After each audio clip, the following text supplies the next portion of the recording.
Thank you. It really is an amazing honor and privilege to be here. I thought yesterday was truly extraordinary. One of the things that I get a kick out of, by definition, I am called a sophisticated investor because I have a certain net worth. Has nothing to do with my knowledge base. I learned more about investing yesterday than I have done the last 20 years by those two extraordinary women, Kathy and Lisa. I tell you, that was extraordinary. I sort of knew the words angel investing and this investing. I never used that. All my things, I invested myself. I never used other people.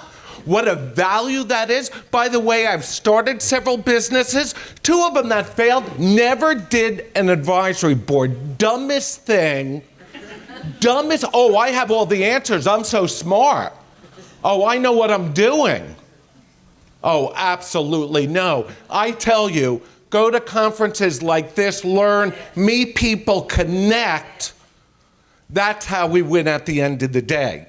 So this really is a pleasure. I have to get my phone here and start my stopwatch, because if I don't, I will never keep this on time or on track.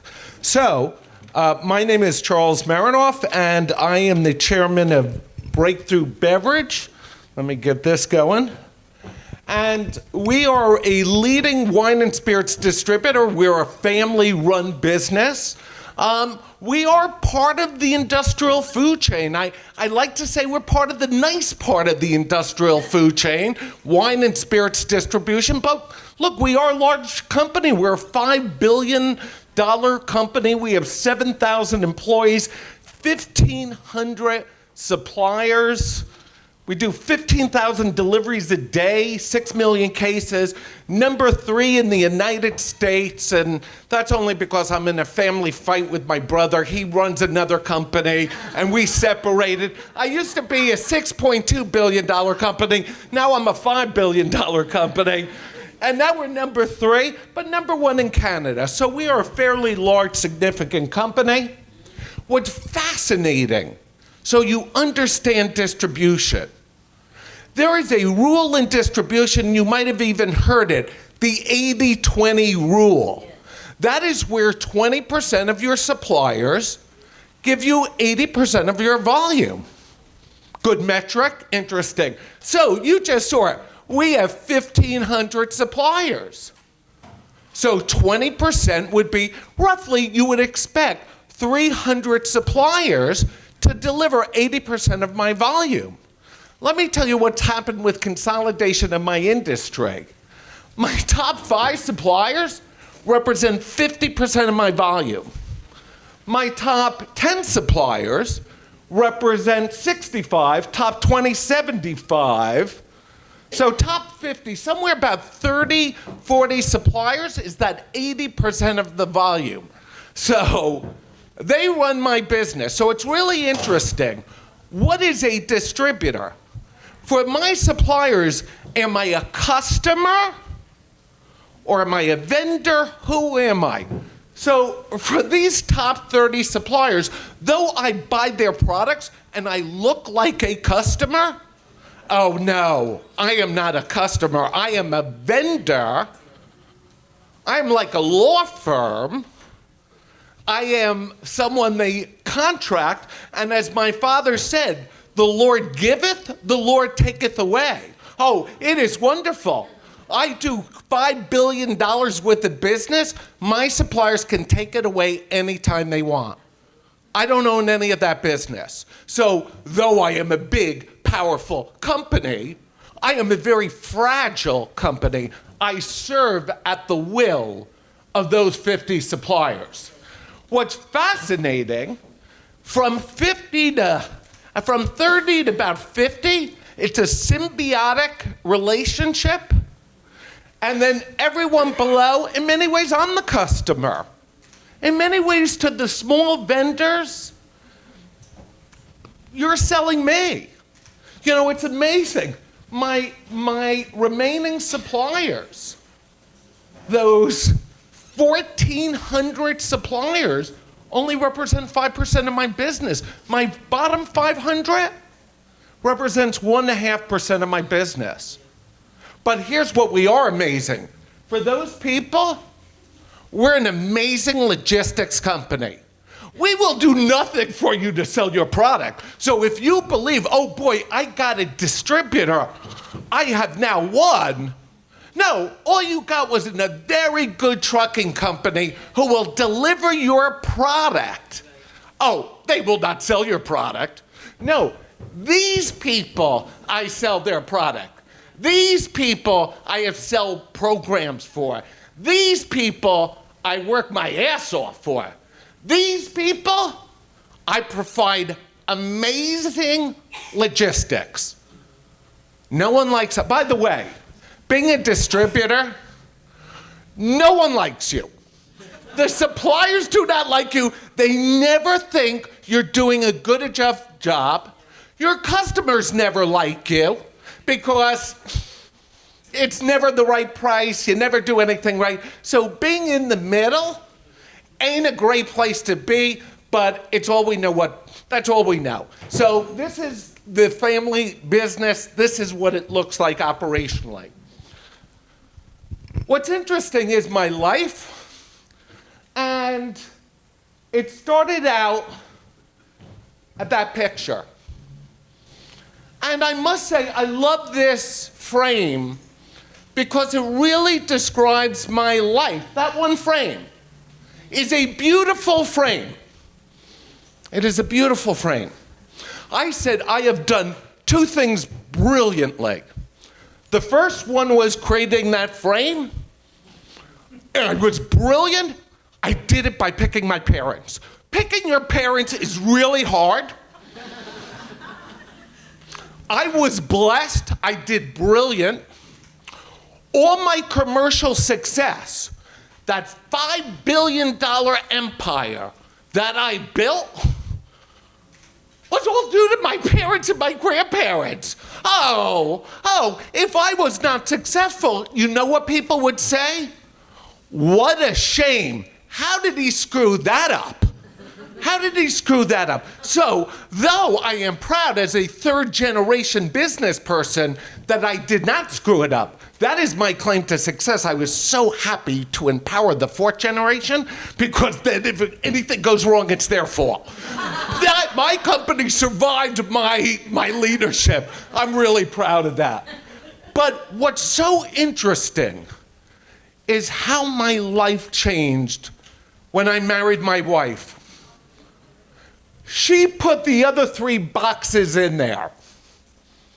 And she recalibrated how I thought about the world.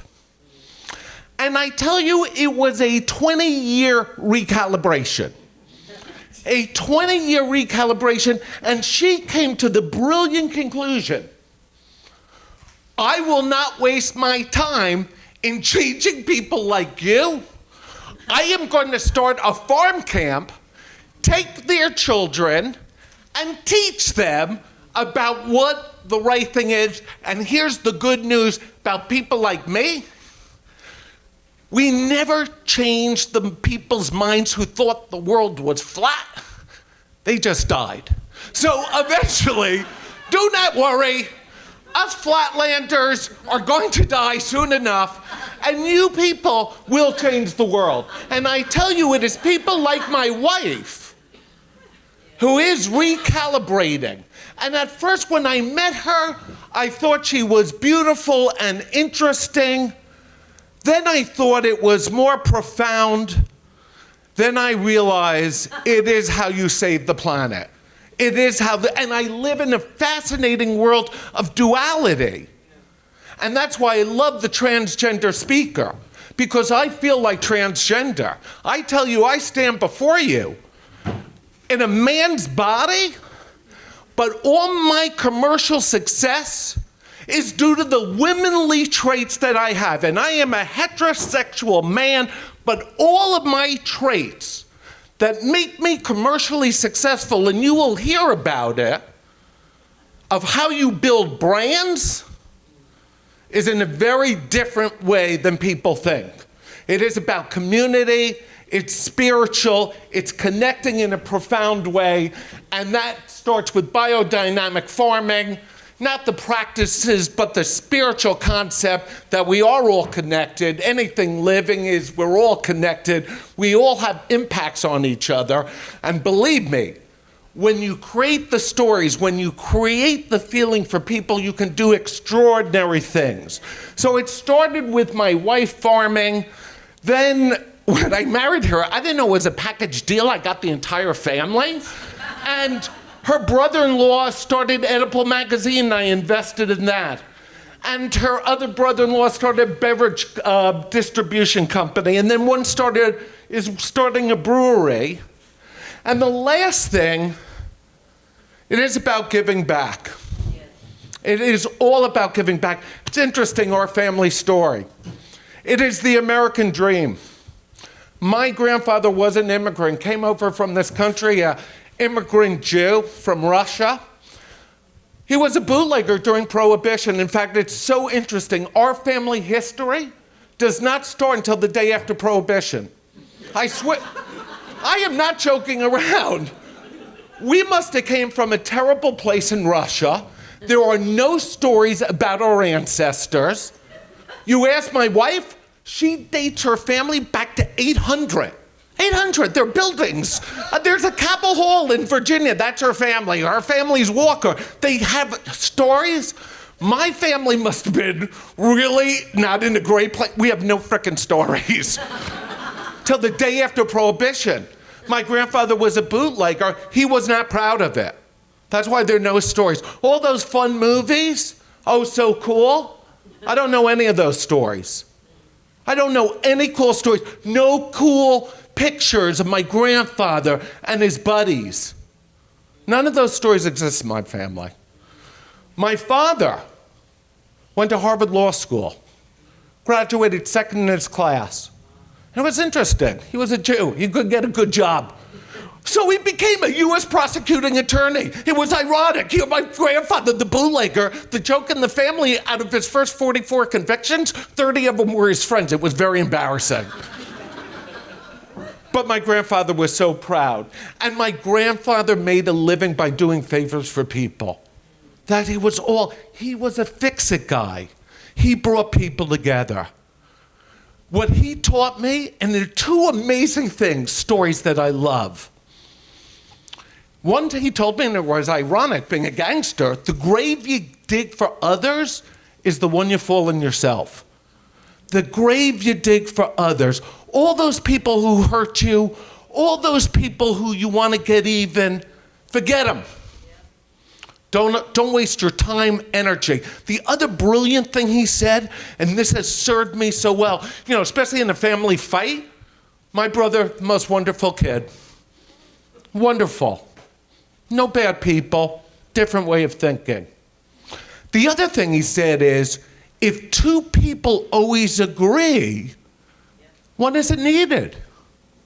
When is it needed? Oh, we surround ourselves with people who agree with us because it's really easy. It's nice when you don't have to argue. My grandfather surrounded himself with people who disagreed with him, who shared the same values, but had different ways. We talk about diversity. My grandfather got diversity. He said, don't get like-minded people. Get differentiated people, get those advisors. That's how you build a successful business. Why I'm here to talk to you about is what I love about my business. What is truly extraordinary is I sell grape juice I changed the price to $4.99 to roughly $3,000 a bottle. That's the wrong picture. That's an HSU. It should have been Latoche, which goes out around $2,000 a bottle today. There is a differentiation. I tell you, you taste those wines, you will absolutely know there is a difference. But that difference ain't $2,997, I tell you not. Those are the stories we tell. oh, we create that value, and that value is real. That value is real. And I'll be honest for you, it ain't real for me. No, I would never pay $3,000 a bottle, but I sell it all day long, and I love selling it. From a qualitative point of view, I see maybe $200. If you put it in a computer, maybe that's what you can really stretch from a qualitative. But from 200 up, boy, you are buying stories. And even from 50 to 200, people, you're buying stories, depending how they farm it and grow it. So it is an extraordinary business in how we tell stories. And I believe there's a story for all agriculture. What makes grapes special? So I believe my whole life, my family business has been telling stories for my suppliers, building their brands. And it's interesting, we don't do the advertising.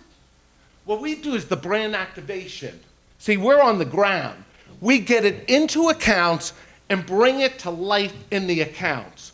We don't do the brand consumer marketing. What we do is the guerrilla marketing that brings brands to life. That's where those expertise come from.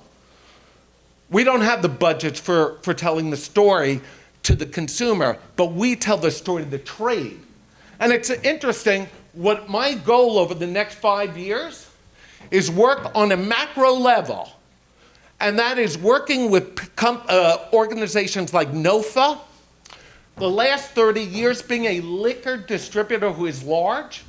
We've invested a lot of money politically. I have tremendous relationships. I want to invest that with the USDA, with NOFA, with states, and see if we cannot build a terroir story for dairy. It is crazy what the USDA did to dairy.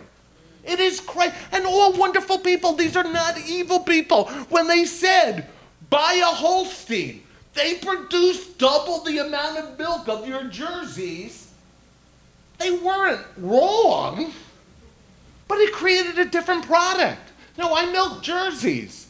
The milk out of that cow is so different than milk coming out of a Holstein. And I'm not making a judgmental thing. I'm just saying it's very different. We lost that differentiation because what Americans do brilliantly is efficiency. Oh, we are an industrial society that's brilliant at industrializing things. Well, we're unbelievably efficient. That's nice. But we've lost the power and the value of the stories that we have in wine. So I want to try to do it at a macro level, because when the government says, here are the tiers, here's what Grand Cru, well, these things do create value. But in the meantime, waiting for the federal government and all to do the right things, we could all be dead. So I'm thinking, how do we do this ourselves? I believe there is a terroir story. I believe we're creating it ourselves. And the question is there a systematic way of doing that, creating that value? And I believe there is. And I tell you, speaking up here and telling you about it is really easy. And when I lay it out, it's all going to make total sense. It's really hard to execute. It's really hard to execute. So I don't want anyone to think for a second, oh, this is easy. No, this is really hard, but it is very doable. And what's fun is I'm trying to do it myself. So I have 3 experiments going on. I have a kimchi company started by the most extraordinary human being, and I love the woman who talked about the classification of a woman, man, whatever. No, this is not an extraordinary woman. This is an extraordinary human being. She walks in a woman's body. But let me tell you about those womanly traits versus manly traits for startups, investors. 60% better chance of success is when a woman runs it versus a man. See, women are not entrepreneurs because these are smart people. Oh, entrepreneurs? These are not people with using their intellect, because no intelligent person would be an entrepreneur. That's why there's a university person here who is teaching a course in entrepreneurship at the university. It disturbed me greatly, because I was thrilled though when she told me she has very few students applying. I felt so gratified. I felt so good, because no, people going to universities, getting degrees, using their intellect will say the probability of success is this. By the way, owning your own business. Oh, I will be free. I will control my destiny. I will have a wonderful life. Sort of. How do you feel about your children? Because having your own business is giving birth to a child that is needy 24 hours a day, 7 days a week. Thank God we love our children, because it will be the least free the freest you'll ever be is having a 9-to-5 job. That is freedom. This is real work. So what's extraordinary about her, made money the first year. A man, you cannot ask a man to make money the first year. You cannot ask a man to do that. It will take a man 5 to 10 years unless he has womanly traits who are nurturing, thoughtful, and so forth. Men, we conquer worlds. We overinvest. We blow through the money. That's why men need venture capitalists, because we burn through the money. Those people are perfect. Women should not use venture capitalists. No, you do not need the money like they do. This is Indian Ladders. This is my brother-in-law. He connected with his best friend who owns an apple orchard. In the family, 100 years. Growing apples, they get 300,000 visitors. That is mind-boggling. And they've started a cider brewery. Now people say, are you out of your mind? This is a saturated market. We are going to kill it. We're going to kill it, and I'll tell you why we're going to kill it.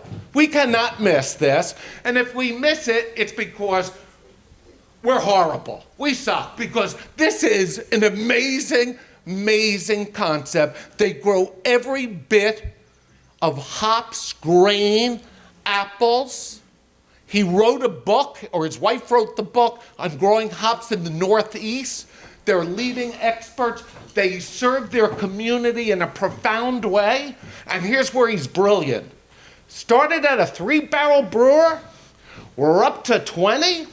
And he said, we'll never go past 20. I don't care if the demand is for 50. We're stopping at 20. We're going to build a $5 to $10 million business, making $1.5 million to $3 million. And we're going to be really happy. We're going to be happy. And when we're selling out, and they say, oh, you should go to a 50-barrel and work with other people, we're going to say, no, we're not going to do that. We're not going to do that. This is a beautiful, sustainable business. We're going to scale it properly. Now, maybe we will grow, but that is not our plan. It will have to scream at us. We will not overbuild, invest on a hope and a dream that outside of our region where we are not local, that we are cool. That we are cool. And before I build another one, I'd rather go to that market and contract out and say, I'm helping their community. See, contracting used to be bad, but you can turn it into a positive. See, if you make it yourself, that's selfish. You're gaining all that profit. If you actually go out into the community and use the contractor, you're actually helping the community. So it's really orientation, helping community. He grows his own hops. The third project, this is, for the first time, I'm bringing out outside investors. And it's not because I need the money. It's I need adult supervision. That's what I learned yesterday. I came to that conclusion before. When I am the only investor, there is no adult supervision in the room. This is not smart. No, I want other people. Now, it's really interesting. The people who will invest in this, it's a gift. Oh, you're not interested. Here are the terms. None of them will like the terms. They're telling me they don't like the terms. I'm telling them, no problem. No problem. People will wait lining up for that. And what's fascinating, this is a Japanese company that's going to sell Soshu. Until a year ago, I did not even know what that was. And I am in the liquor business for 3 generations. I had no idea what this stuff is. In Japan, there are 3,000 small distillers making this white whiskey called Soshu. 7 of them make a brown whiskey. In Japan, by law, you cannot call it whiskey. Whiskey in Japan can only be malted barley, like Scotch, because that's how they learned to make whiskey. So their laws say they make this brown liquid using a koji process. That's fermentation, not with yeast, but with the way they make soy sauce. And they age it for 10, 15 years. They can't call it whiskey in Japan, but you can call it whiskey in the USA. And I tell you, this will be interesting because no one knows what this stuff is. This is really going to be salesmanship, and it's counterintuitive. I'm not going to any Japanese restaurants or Japanese accounts that sell this stuff already because they will tell me I'm too expensive. Oh no, I'm going to the fine wine shops, interviewing for customers. This is highly allocated. This is going to be a gift, and it will be limited customers only. Now, that is a lot to sell. That is a lot to sell. The brown whiskey, I know I can kill it, but to say this stuff is special, it is special, but no one gives a shit about it. So it will be interesting developing a story and a terroir concept and scarcity and making something special that no one cares about. How do you get pricing? How do you make something special in price? To get price, you make it special. So let's talk about the terroir system. What makes grape juice, the value, is something called terroir. It's a French term, and it is the word of the soil, the climate, the terrain. Unbelievable differences. What terrain does for growing plants, the seeds, the plants, the techniques, the heritage, all that combine to make a unique terroir that I am telling you, it is the most amazing thing, that a piece of property that you can envision has unique styles and flavors coming off from the same varietal. In Burgundy, it's all Pinot Noir. You will look at a hillside, and they are all growing Pinot Noir, and the value of that Pinot Noir is so crazily different. And you'll be standing there just looking at a field of Pinot Noir. It is unbelievable. In 1935, the French government recognized these differences and codified them in a set of laws called the Appellation Control.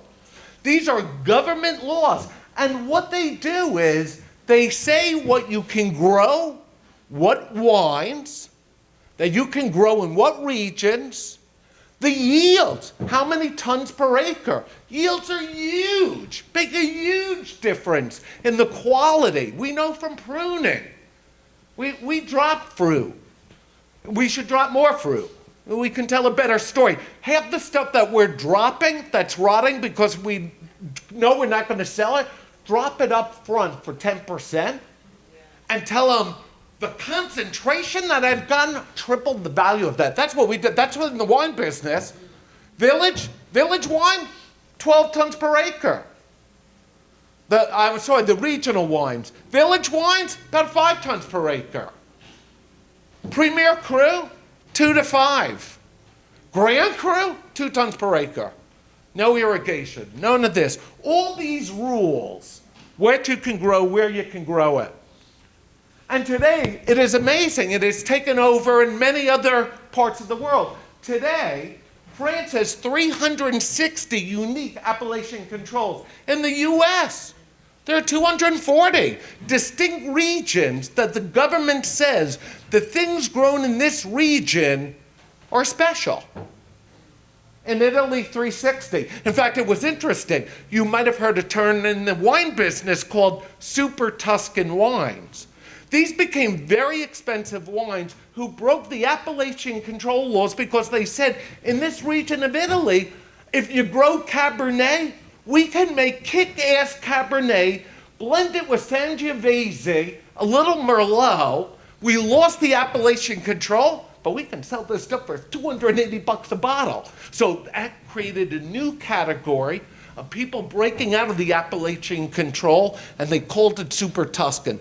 Very few people get away with that. You better have a good reputation to do that. So again, it talks about the types of grapes, irrigation, planting, all of those things governed by law create tremendous value.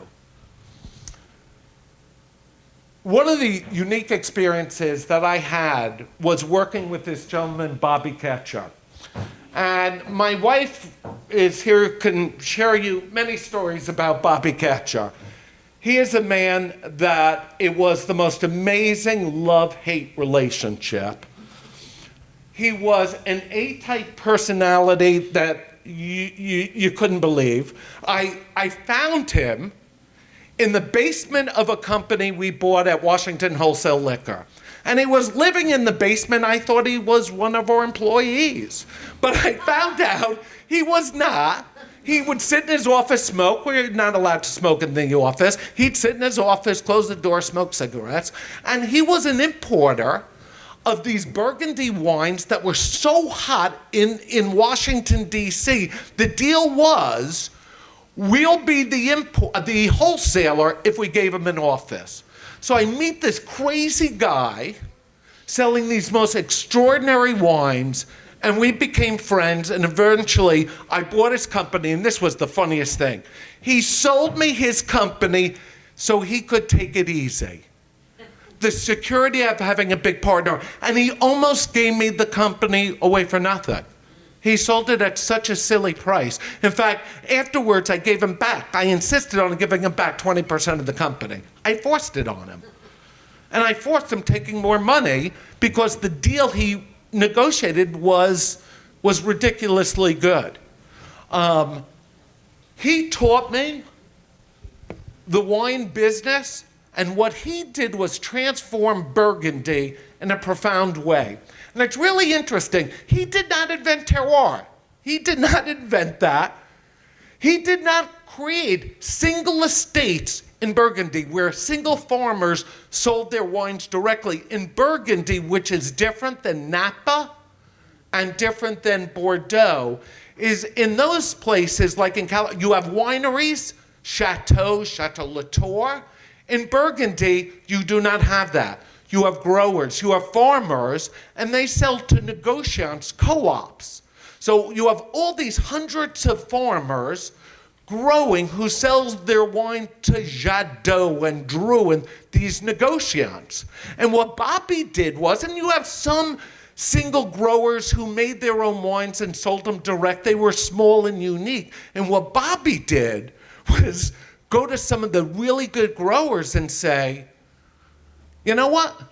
Give me 2 or 3 acres, and let's do some different things on that. Let's drop a little more fruit.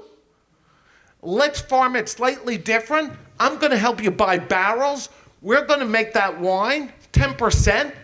I'm going to import it into the United States, and I'm going to make you famous. And that's what he did. He convinced these people to make wine for him. And then he met this crazy guy, Robert Parker. Just raise your hands if you have heard of Robert Parker. Okay, this man single-handedly transformed the wine industry because his scores were so powerful, people actually changed the style of their winemaking to meet his taste because his scores were so powerful to the consumer. And what Bobby did was he met this famous guy who lived in Maryland because Bobby lived in Washington. And he met him, and this guy was the leading wine writer on Bordeaux, which is what everyone, all the fancy wine people, love Bordeaux. Burgundy had not reached the acclaim that it has. And he said, you should check out Burgundy. And he took him by the hand and taught him Burgundy. And not only took him to his growers, everyone really showed him genuinely, opened up and explained how Burgundy worked. And in turn, Parker would write him up like the coming of the Lord. It was the most amazing thing, the scores that Bobby had. Parker put him on a pedestal. And guess what? All these wines were limited. 2/3 of the wines were limited, and then they had their volume wines. So it wasn't all easy. It was like my Japanese project. I got this hot brown whiskey stuff I know they'll all want. Soshu, they have the foggiest idea. How do I make that all work together? So the other thing that Bobby did, because he was a one-man show, he knew distributors like me, we suck. Oh, for people like Bobby, we do nothing. And he used to beat me up all the time. And my wife, he only called me on weekends. When I'm with my wife, he would then speak to me for an hour and a half telling me what a bad distributor I am. This is when I owned the company. He would tell me what a lousy distributor I was constantly. And only over the weekend. He could not do this on a weekday. So anyway, he did not invent key accounts, but what he did was, his wines were so limited, he found key accounts and almost sold them direct. And they were limited special. He did tastings. Parker would write up the accounts, and I saw him do this systematically. He made the wines, packaged it, sold them through a handful of accounts, created a scarcity. And I tell you, here's the amazing thing about wine and pricing. Everyone wants what they can't get. Oh, it is amazing when stuff is on allocation. People call me up cursing at me, yelling at me. I love that. Right now, Hennessy Cognac does 4 million cases in the United States, and it's short. I have customers telling me they won't buy a single bottle of my other products if they don't send me Hennessy. I love this. I love this. When I had plenty, no one gave a shit. Today, they are all screaming. That is the most wonderful gift. Never get ahead of the demand curve. Never get ahead. That's what I tell everyone. Never get ahead. Never be upset with out of stock. Be smart out of stock. Be smart. You never want your A accounts to run out, but you never want to think that's theirs by divine right. Oh, no, we need to plan for this so we don't run out. I want to make sure that you never run out. One of the things I see, all of these small farmers and small businessmen, you walk in needy. Please help me. Oh, no, when you walk in there, you are offering them a gift. You are limited. There is just so much of this available. That's what Bobby did to those key accounts. I'm hearing someone, oh, we're making something. We need to find 2 accounts. Oh, will you help me? When you go out there, interview for those accounts because you only have enough for X amount. And it's not, I'm never arrogant. Oh, absolutely. I tell people I have no cards.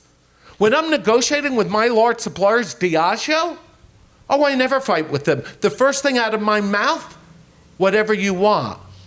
Now that I said yes, now let's talk what makes sense, because what you asked me to do is ridiculous. But now that I will do it, let's talk about what makes sense. So I'm never arrogant. You are limited. We're making kimchi. We make 20 cases a week. We got 10 sold. So I have 10 cases available a week. I don't want 20 customers. I want 2 good customers. So I'm interviewing. It's limited, it's special. It's not out of arrogance. So I saw that limitation. So now the government doesn't give you a terroir. So how do you create one? If the government doesn't give you one, how do you do that? Well, it first starts with differentiating your product. You know, it's nice that when the federal government does it, or France does it, here the differentiations fall where you fall, you put it in those things, and that will create the value for you. So if you don't have that, you first find points of differentiation. Then you need someone to validate it. That's what Robert Parker did. He was a validator. And guess what? There doesn't need to be one. In the wine business, there's Parker, the wine spectator, the wine enthusiast. There's Tanzer. So everyone's saying, oh, there was got to be one standard, one standard. No, there doesn't. You can have multiple standards. Don't be hung up that there is not one absolute standard. Then it's amplifiers. Okay, you have a story. Now you got who's going to tell it? It's tough telling your own story. You want other people talking about it, and that is the gift of social media. Oh my God. My daughter, what I've learned from that little girl. What I have learned from that little girl. Oh, people my age, you know what we think? Let's get Facebook friends. Oh, millions of Facebook friends. Facebook friends aren't worth a dime a million. Facebook friends aren't dime a million. You know what my daughter creates? Are evangelists. Oh, she puts people on her payroll. She was the brand manager of Sailor Jerry Rum, which was wonderful. He was a tattoo artist and tattooed everyone, so I was totally against tattoos, hated tattoos, and of course my daughter gets that as her first brand that she's managing. And of course I didn't want tattoos. Now she is properly tattooed, appropriately, because she always said, you gotta put the company first. Put the company first. So my daughter did, and what she did was got people to promote her brand by giving them free tattoos, t-shirts, and all these DJs, when they ran parties, Sailor Jerry was in the room. And it wasn't Leslie tweeting, it was them tweeting about Sailor Jerry and what they did, the tattoos, the cocktails. So it's getting people to work for you. Those are amplifiers. There are bloggers, journalists, there are all these people looking for content. They're content starved. The world is content starved. You have amazing stories. That seed woman, by the way, that is the most extraordinary human being. She would never allow me to do it. Her seeds I'll sell for $1,000 a seed, I swear to God. That story, those seeds, those are sacred seeds. And I'm not joking around. The food that produces, the spirit, all of those things are profound. They mean something. And people will pay money for that. And what I need people to understand, it's important to make these brands for these wealthy people and charge a lot of money for it so we can feed the people who are less fortunate. Every person must two-tier. You need to be socially responsible. Please 2- and 3-tier your products so you can charge an obscene price to people who want to pay it for the quality of the things that you make. And I tell you, you're not screwing anyone. You're not. All those people who are paying that silly money for those wines, don't make fun of them. Don't make fun of them. Those people believe in those things. That is a beautiful thing. It supports farmers' lives. And that's a wonderful thing. I like paying a premium because I know I'm helping people. My kimchi story? What makes our kimchi? We're not biodynamic. We're not organic. You know what makes our kimchi special? We pay our farmers 50% of the money up front. We share that risk. We're their partners. And then we pay them a minimum of a 50% premium over anyone else. And we make sure that we do that. We don't put it on our label. We don't advertise it. We just do it. And we're $3 more than anyone else's kimchi because that money goes to support and makes our communities. So that is the story. The next, how do we amplify it? People love to hear stories like that. The third is scarcity. See, you guys don't realize your products are all limited. That makes them special. You are the only one. My wife is a biodynamic farmer. She makes a salve. And it's interesting, in biodynamics, they debate, does it make a difference if a machine stirs it or a human being? And here's how I feel. I say, sweetie, I don't know how the tomatoes feel. I think they'd get over it if the machine did it. But when people know that you personally sat there for 1 hour and you planted those herbs and you put them and you stirred it, oh yeah. Oh, it does make a difference. By the way, speak to any doctor, placebos, oh, they work unbelievably well. The body to heal itself is unbelievably powerful. Oh, I'm an industrialist. Steiner was right. Oh, yeah, the machines, they're industrial. The people, don't turn them into industrial machines. Don't turn them into. And I tell you, number one thing I ask in my company, do you feel like a cog in the machine? Or do you feel like a valued associate? And it's amazing. 7,000 employees, no one's ambivalent. Not one person is ambivalent. No one ever stands and ponders it. Either I get one of these, or I get one of these. Nothing in between. Nothing in between. And it's all about who they report to. Do they report to a manager who cares about them and building their careers? Or do they report to an individual who wants to build his career? And I'll tell you, here's when we think we're doing a good job. No, I don't manage him for myself. I manage him for the benefit of the company. They think that's good. That's not even good. That's good enough. But if you want to maximize, you manage your people for their benefit. When you as a manager manage for their benefit, it is amazing what you can create. So I get off track all the time, and that's horrible. I was talking about planned scarcity. So keep your products short, they are special, all of that. Find a market, create a market. That's what Bobby did. He created a market. I'm going to create a market for Soshu. No one knows what it is. Or if there is a market, you find it and you establish what I call lighthouse accounts.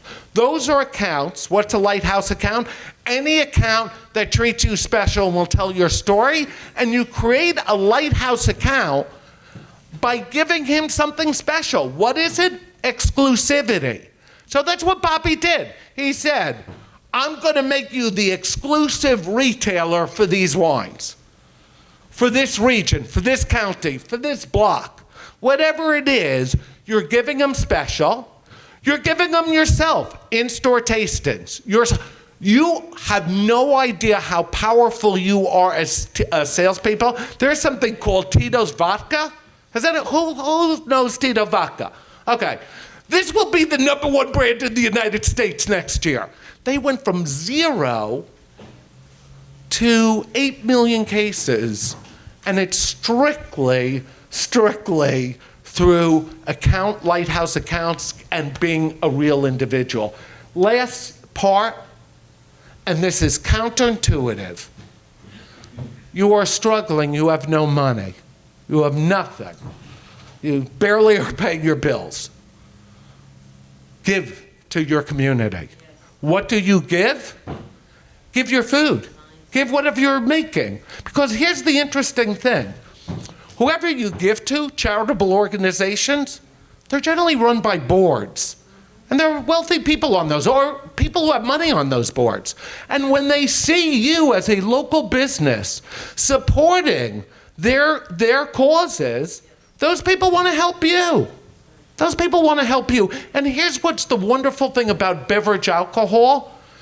Affordable luxury. Why does Hennessy Cognac do well? It's an affordable luxury. One of the things that killed me, please stop saying our food is too expensive. Please stop that. Please stop it. You are absolutely incorrect. Food has never been so cheap. If you look how much labor does to create food today, in fact, it is so cheap it is not even real food.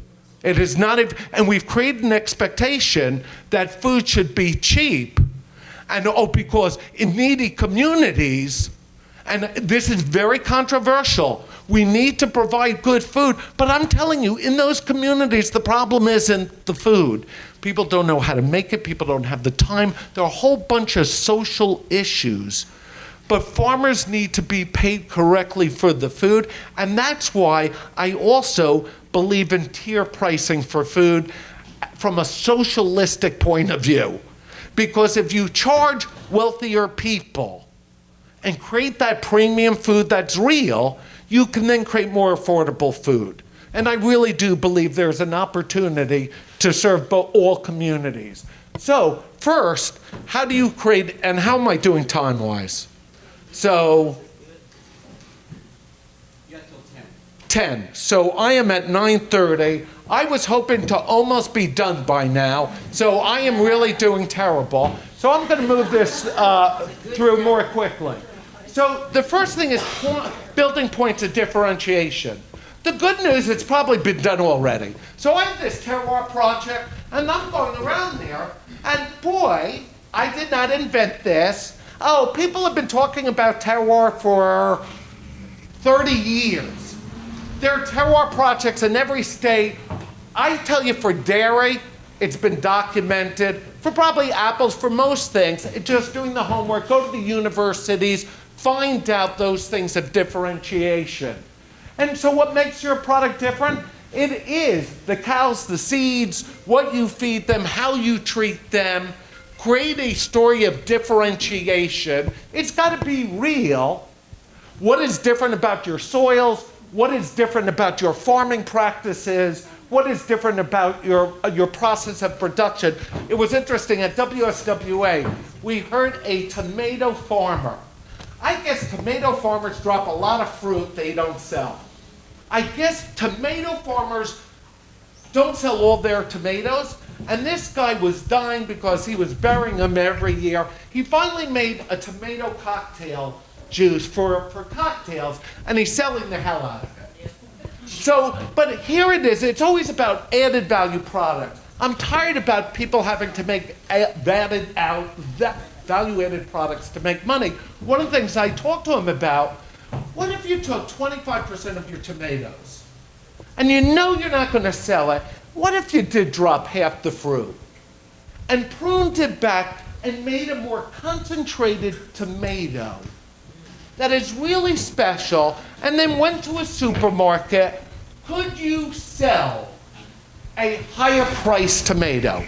Could you create a limited special, go to a restaurant, go to a handful of lighthouse accounts, and could you sell them the concept that I am growing it differently? Do you go to accounts, reverse engineer? What would you like that's different? And almost reverse engineer it in terms of what can I grow different for you, and do that. So find those points of differentiation. The key is to find valid points of differentiation. The consumer is knowledgeable, it has to be real. And as I say, go to universities, find those points of differentiation, and what you do is special. So, for the kimchi, it's really interesting. For us, it's a commitment to local production. God forbid we are ever successful and go out of state. We believe we should make our kimchi in every state. If we ever became a national company, we believe that production, and I believe the new model for national brands will be national but move back to local production. That before it was all about getting efficiency. If I was Budweiser, they got 12 plants, I'd make a Budweiser in every one of those plants built around local ingredients. So hers is about unique formulation. She is more Americanized, the kimchi. And it is about paying half the money up front to the farmers and paying a premium. And I tell you, I truly believe, I want to test this model. I believe that if you give a 10% increase to your farmers and your workers, you can take your price 10%. I truly believe that. I believe people knowing that you're giving that money And even though you're getting your margin plus, I think people are okay with that. I think people are okay with that. So that's the kimchi. With Indian ladders, it's about estate grown. See, beer is cluttered, but what will make our beer different, it will be estate grown. It will not come from other places. It will be limited production. We are sharing our expertise. We is the expert in growing hops in the Northeast. There's a famous German hops company is using us to test a new breed of hops. He lectures all over. I tell you, that is a boondoggle. I give him money. Anytime he wants to do a boondoggle and lecture, absolutely. Share your knowledge. Share your time. It is, he has no money. He has nothing. He shares that. It's unbelievably powerful. And he's about local local brewing. This import company is really going to be a challenge. My biggest problem is my two validators are the owners of the company. See, these are the two experts. I wish they didn't set up the company, because these are the guys who would say, this is amazing. Now they lose credibility, they own the company. But here's what I'm doing. At every tasting, they're going to be selling their books. They're going to be, I'm saying, I'm going to help you sell your books, because that is the validator. And then guess what? You're going to go to Marvin Shankin. You're going to go to Parker. You're going to go to the Whiskey Advocate. You're going to go to these guys and offer them a trip to Japan.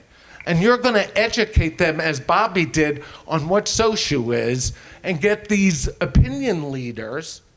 And we're going to offer them exclusivity. If, guys, you come to me, I'll make you the exclusive knowledge holder. So we're going to try to make something. Then I'm going to go to these fine wine accounts who have no idea what, if they do, they know it, and put them in the business and sell it to their fine wine people as something that's special. Not go to the, conventional wisdom is go to the Japanese accounts. No, they'll find all the reasons why there's something wrong with you. I'm going to go to a brand new accounts and put them in the business, and it's by invitation only, because there's very limited of these Soshus. It's 10, 20 cases per account.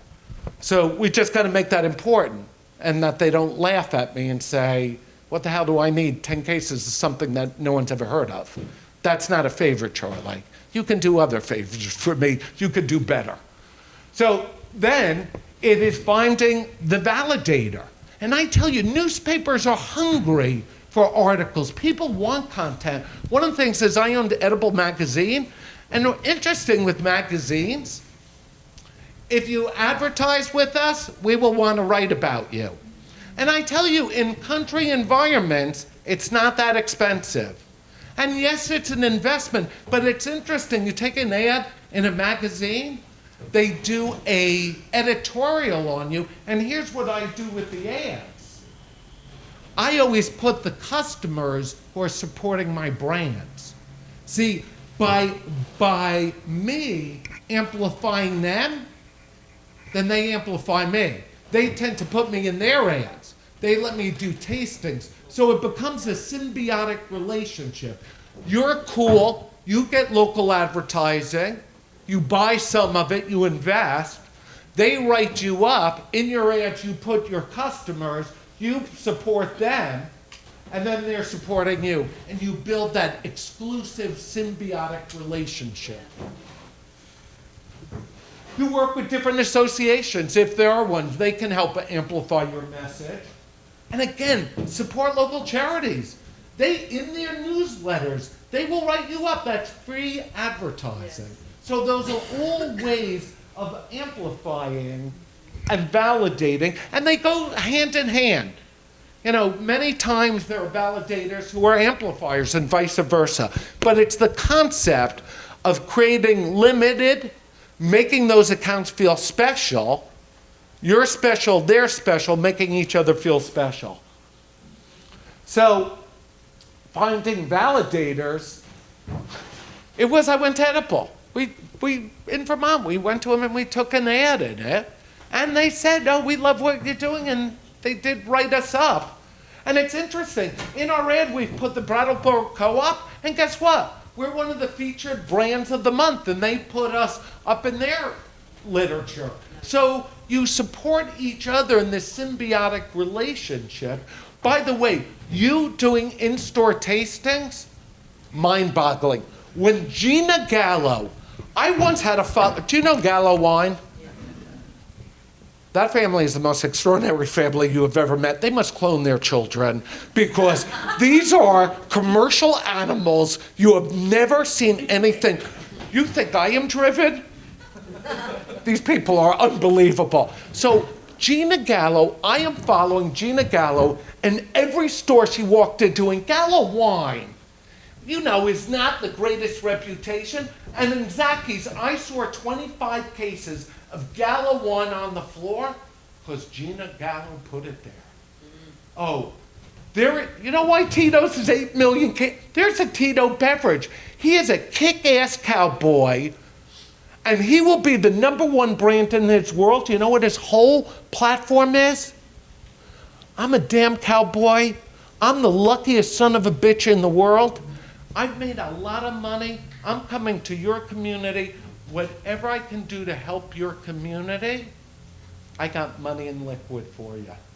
And that's why he will take over the world. He will take over every bartender, every account. He will give money to your child. And he gets on the video and he's crying hysterically. He can't believe what has happened to him. People have offered him billions of dollars for his company. No kidding around, 2-3 billion. And he will not sell it. He will not move it. I pitch his line every day. He will not leave any of his distributors. This is an amazing human being, and it's what makes the difference. Allie is that same person. So we're using edible. It's all about the community, healing the body. These are products that make a difference. So if your product makes a difference, solves problems, tell those stories. Her product actually sells problems, heals your body. One of the things that I love, I was on the board of the Culinary Institute. They still keep me around. And I say, that school used to be about making amazing food. Now it's about making amazing food that heals the body and heals the planet. So that's what I see you agricultural people doing here. See, you're not only making amazing food, the way most of you make that food heals the body and heals the planet. So that is profound. When you are doing profound things, when you are making a difference in people's lives, your products do, oh, that is profound. And I'm going off track, but one of the things that I love about this generation, why I am so optimistic. So when I was 16 to 27, I was doing total debauchery. And I must be honest with you, I was focused on total debauchery. I am now watching my kids do all the same wonderful things I did, but they want to do it in a sustainable way, paying fair wages, non-GMO, being totally inclusive. This is the most thoughtful generation. I'm telling all my big brands. If you want to win in this marketplace, it ain't about giving back to the community and writing checks. It is about getting involved, and if you want to make a profound difference, you take care of their children.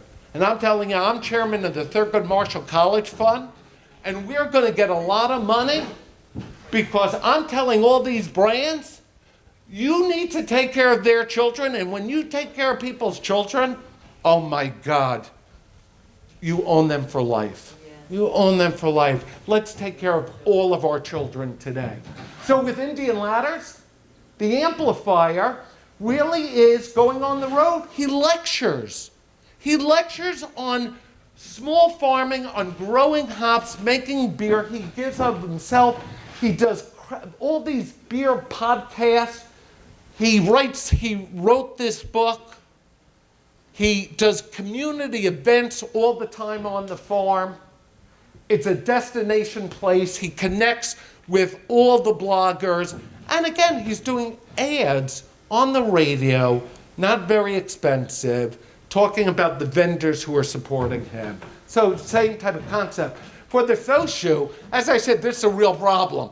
Because these are the only two English-speaking experts, and they're forming the company. So no one else who speaks English can talk about this category. So I said, since they are the leading experts, the only way to validate it is when you ever show up, you got to bring your books. You got to bring your books and then explain why this stuff is special. And guess what? This ain't a no-brainer. Who's heard of Pisco? Okay, Pisco was the next tequila.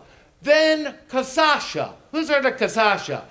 That was the next tequila. So everyone is looking for the next tequila. There are 22 categories. Is Soshu the next tequila? Ugh. Ha. We're going to see. I'm going to give it a shot. But it ain't going to be easy. So I hear you intellectually, this is all easy. It's really hard to do it.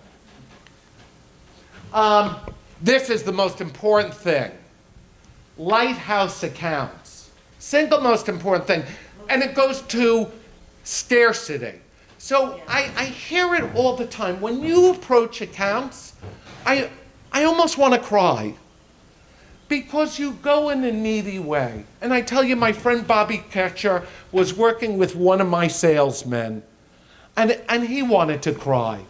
So one of my salesmen, one of the champagnes we represented is Iron Horse. This is run by a woman who is brilliant, makes the most amazing champagne, sparkling wine in the US, and it is at the White House. It is what they serve at the White House. And Bobby's working with my salesman who has 120 things to sell, and his quota was 5 cases. His entire quota was 5 cases of Iron Horse to sell for the month. First account, he walks in, Joe, how you doing? Great, nice to see you. Hey Joe, can you do me a favor? Can you take a case of Iron Horse? It's on quota. Can you do me a favor, Joe? Bobby wanted to first take a gun and shoot him and then shoot himself. It was so painful. It was so painful, he wanted to cry. He said, Charlie, that is pathetic. That's why you're a pathetic wholesaler. You suck. You suck. And you know what? He's absolutely right. I suck. That moment in time, that was pathetic. Because here is what that same call is. Joe, what a penny. They only gave me 5 freaking cases. I got 60 accounts. I can only sell you 6 bottles. Are you interested? Joe, I'm just, thank God. No. Or my favorite sales technique, you put it on the top so he sees it, and then you go to the second page. And he says, what about that? He goes, Joe, I'm sorry. I only got 5 cases. It doesn't make sense for a store like you. I'll save it for another day. Well, please, I want to talk to you about this. I tell you, all he will want to talk about is that. All he will want to... when we introduced Woodford Reserve, and Lee knows this, they wanted to sell this for on-premise only, no retailers. There is a guy named Jack Battipaglia. He is the scariest human being in the beverage alcohol industry. He was the godfather in the industry. He went back to my grandfather's days. He was one of those guys. He walked into my office and said, if I don't sell him 5 cases, he will turn me into the state liquor authority because I'm discriminating.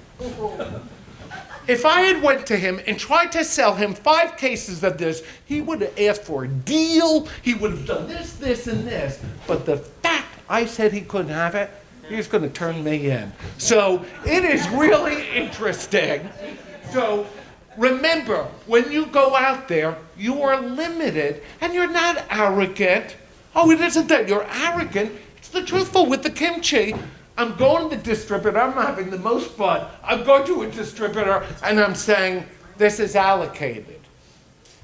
They don't even know what that means in the food industry. Who would allocate anything? You want to sell it to everyone? No. See, we're only making 10 cases. I'm looking for 2 accounts. I figured they could do 5 a week. And we're not interviewing in an arrogant way. We're looking for 2 accounts who want to do this. And we have an advertising program. We have all these things. And we are going to make and try to create this special. Now, we'll see how good we are. We've started it. The distributor's looking at me. In fact, it's so easy talking about it. So it was brilliant. No one sells it. In their computer, they had to take it do not sell. So the 3 customers we had it can't get it because there's no system for allocated items. I have a system for allocated items, but no one knows in the food industry what I'm talking about. So it isn't as easy. Now we're trying to figure out how to do it by making it available but not available. So, but the key is limited accounts. It is a gift. This is never arrogant. Never arrogant. It's because you're limited production. And in pricing, please, when you price your goods, when you sell direct, and I always encourage people to sell direct, do not base it on your operating costs. Do not go cost plus. Oh, I should have a 50% margin. Oh, yes, you should have a 50% margin if you are just a manufacturer. But if you are going to distribute and retail, you need to capture the wholesale margin, you need to capture the retail margin, and then you have to capture super premium because you are special people. So please price correctly, because someday you will want to use a distributor if you get bigger, and then you will be trying to figure out, how do I do that pricing because I am not priced correctly. So, and this way, how do you piss off your customers who are buying from you? When you sell direct at their pricing, they live it. And then if you, what all the smart wineries do, they sell things that you can't buy in the market, and they charge a premium. And you join their wine club, and you get to pay extra money for things that are limited that they charge you extra for, and that's a really smart business. So again, find those lighthouse accounts, make them special, give them the first choice of the offerings, give them unique offerings. I had a company called Compass Box Scotch. We made scotches. We made limited releases and used those as gifts for the lighthouse accounts that only they would have those unique limited items, and that's how we paid them. That's how we made them special. So, and again, you being at the account, oh, by the way, when you do a tasting, the least important person you're tasting is the consumer. Least important person. The single most important person you're tasting are the people who work in the store. The people, when your goal, when you're doing a tasting, is to turn those people into your evangelists. You want them on your payroll. Every brand should have a club. Every brand should have a society. There's a trade society, there's a consumer society, and those are your evangelists. And I tell you, this generation, they love being evangelists. Unbelievably powerful. So, building lighthouse accounts, and hopefully. Oh, and the last thing, I swear to God, my wife was right. It's all about community. It's all about people. And I stand before you today, and we were talking about gender. I believe, and though this is a women's conference, it is about what we call the womanly traits of nurturing and caring, and I believe I have those traits that will make you successful. And it is really about embracing your community. And when you do that, they will help you. They will help you. And I tell you, it's the most profound thing. Do not make people feel needy. Do not make people feel needy. One of the things I found in Vermont, no, we are not needy. We all need help, but no one here is needy. We all know how to get by, but every one of us needs help, and when you help people, they will help you. And that's what building community is about. That's what we do in all these things, is building community. So in closing, find points that differentiate your product. You have them. If nothing else, it is you. That does work for a geography. Find the things that are special. Develop that story.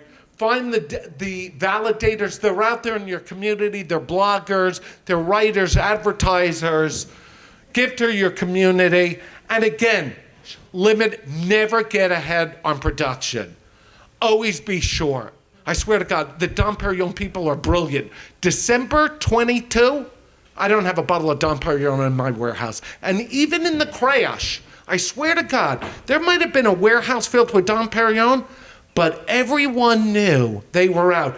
Opus 1, during the crash, Caymus stopped their allocations. Silver Oak, only one company maintained it, Opus, and they sold every bottle. Because everyone who said, oh, I don't need it, the crash, they said, no problem, we'll take it back. No, we got other people want it. And every one of them, unless they were going out of business, took their allocation. So it is the stories we tell, and it is making it special. If you don't believe you're special, you're not going to make anyone else believe it. So, and I'm telling you, I'm looking at all of you, and I do this for a living. Every one of you are special. Every one of you can do extraordinary things. And that's what good managers are. I tell you, all of us are capable of doing extraordinary things when we're aligned and when we're helped, and that's the thing. By the way, there are no self-made people. I said it, my entire success is because people helped me. Ask any entrepreneur, a real one, he will tell you the people in his lives that help him. He will tell them the people who made them successful. So that's my story. My people picked this out. I liked it. Normally I do all my presentations, but as you get larger, you actually have people do things for you. And I really do like that. It really does make a lot of sense. So God bless you. Thank you very much for being here, for sharing your stories with me. Hearing what you do inspires me every day to do what I do. So God bless you. Thank you.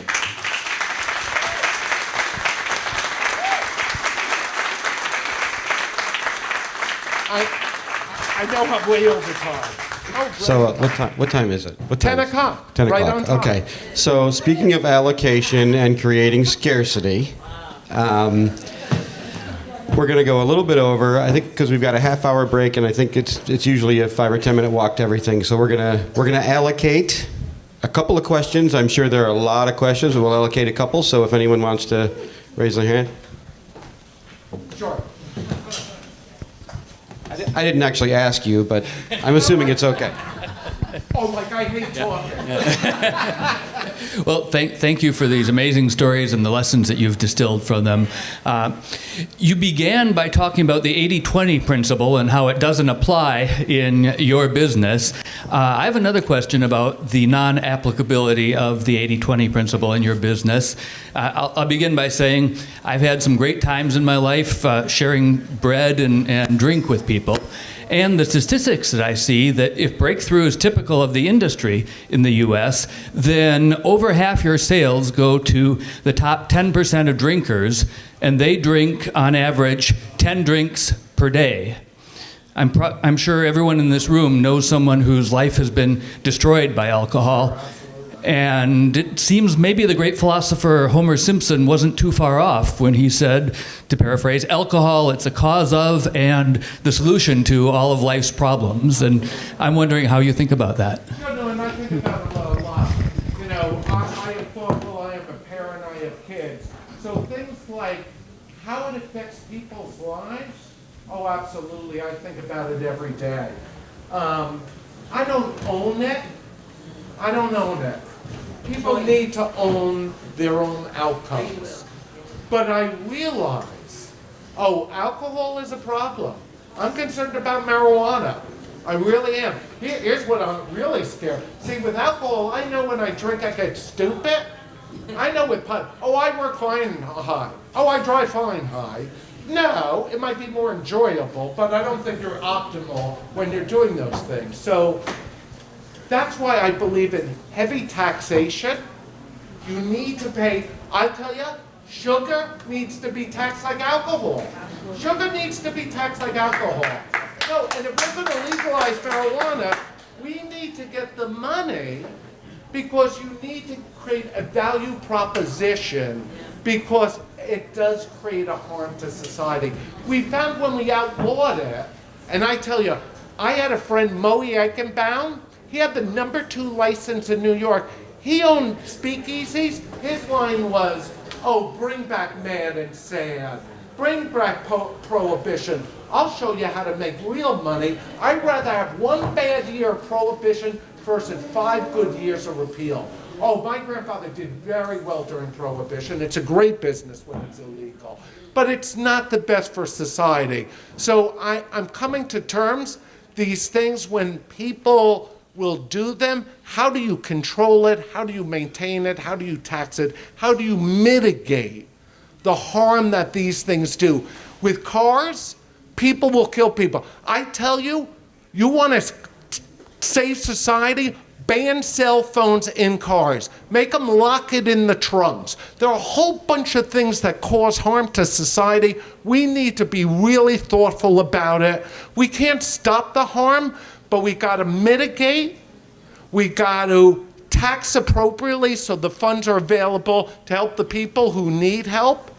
And it's not simple, but as a human being, I've gotten past it. When I hear about that idiot who got drunk and killed that family, I can still put my head on the pillow and make sure I'm never that freaking idiot. I never do anything stupid. And those people all need to own that you cannot do dumb things and stop blaming people for doing the dumb things that we do. Got time? Okay, one more. Last one here.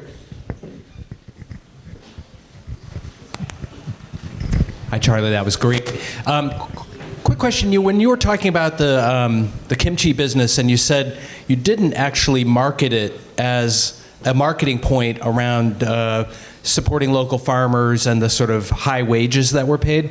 I was just curious if that was why you don't, because to me it's a great differentiation, and the more we can brand our food as high road, high wage to the suppliers and the producers, seems like a great point. It will be. One of the things, as I said, I'm chairman of the Thurgood Marshall College Fund. Average for African Americans graduating is 40%, for the rest of the population is 60%. For our graduates, we say 97%. And we came to that through a statistical analysis, and we all feel comfortable using those statistics. I want to make sure those numbers are absolutely correct. So that is what I believe we're doing. I know that's what I believe I've done with all the farmers. I want to make sure it's codified, that we aren't filling in some other way and paying different wages. So before I put it on my label and it is codified, I want to make sure that it is 100%, because, by the way, I love telling stories. Oh, this generation loves researching them. So if you think you can BS your way to success, oh, not this generation. My generation, absolutely. But no, you need to. By the way, this man changed my life. This man absolutely changed the way I think, made me do a 180 in my life. And it's mind-boggling, because I fundamentally disagreed. This man believes that when you die, whatever wealth you created, you should give to society. And I'm saying, are you out of your mind? I gave half of it away while I was alive making it. Why should they get anything from me dying? And what he made me understand, oh, you did not make this money alone. Society made it for you. You had a whole bunch of partners. Go spend it, have a great time, invest in your children, free the cash, don't hoard it, invest in your communities, give it back, and the more you give it back, the more you'll get. And that is an extraordinary human being. And that's it.